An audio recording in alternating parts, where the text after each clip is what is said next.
दर्शकों, संत गरीबदास जी महाराज जी का जन्म संवत 1774 यानी सन 1717 में हुआ था।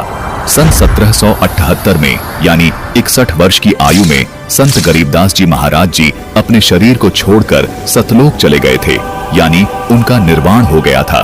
संत गरीबदास जी महाराज जी के शरीर को गांव छुड़ानी में मिट्टी में दफनाकर वहां पर एक यादगार बना दी गई थी, जहां वर्तमान में आज एक बहुत बड़ा मंदिर बना हुआ है जो छतरी साहिब नाम से प्रसिद्ध है।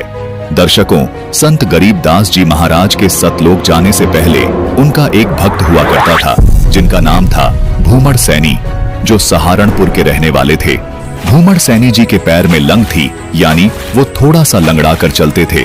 भूमड़ सैनी जी भादौ यानी बरसात के समय में काफी तंग हो जाया करते थे, यानी रास्ते में कहीं पानी भरा होता तो कहीं पर गड्ढे होते थे। उन्हें काफी परेशानी का सामना करते हुए यात्रा करनी पड़ती थी।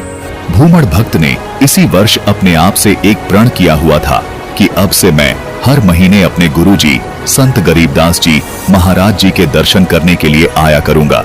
दर्शकों, संत गरीबदास जी महाराज जी ने अगस्त महीने में अपना शरीर छोड़ा था। इससे 2 महीना पहले संत गरीबदास जी महाराज जी ने भूमड़ भगत को बोल दिया था कि बेटा अब आप यहाँ मत आना। ये सब सुनकर भूमड़ भगत बहुत दुखी हुआ और संत गरीबदास जी महाराज जी से प्रार्थना करने लगा कि मुझे अपने चरणों से दूर मत करो मालिक, आखिर मुझसे क्या गलती हो गई। इस तरह कहकर वो पैरों में गिरकर रोने लगा और यही शब्द बार बार दोहराने लगा। संत गरीबदास जी महाराज जी ने उसको रोते हुए देखकर उससे कहा कि बेटा रो मत, मैंने यहाँ अपने सभी कार्य पूरे कर दिए हैं, इसलिए मैं अब तेरे पास सहारनपुर ही आऊंगा।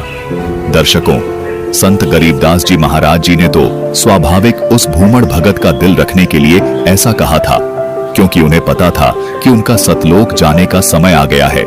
समय आने पर संत गरीबदास जी महाराज जी ने अपना शरीर छोड़ दिया और वो सतलोक चले गए। उधर दूसरी ओर भूमड़ भगत 6 महीने तक रोता रहा और यही कहता रहा कि हे परमात्मा, मेरे से क्या गलती बन गई जो आपने मुझे अपने पास आने के लिए मना कर दिया। दर्शकों, अब कबीर परमेश्वर जी संत गरीबदास जी महाराज जी की प्रतिज्ञा का पालन करने के लिए 6 महीने पश्चात बसंत पंचमी को स्वयं सहारनपुर में संत गरीबदास जी महाराज के रूप में प्रकट हो गए और भूमड़ भगत के पास पहुंच गए।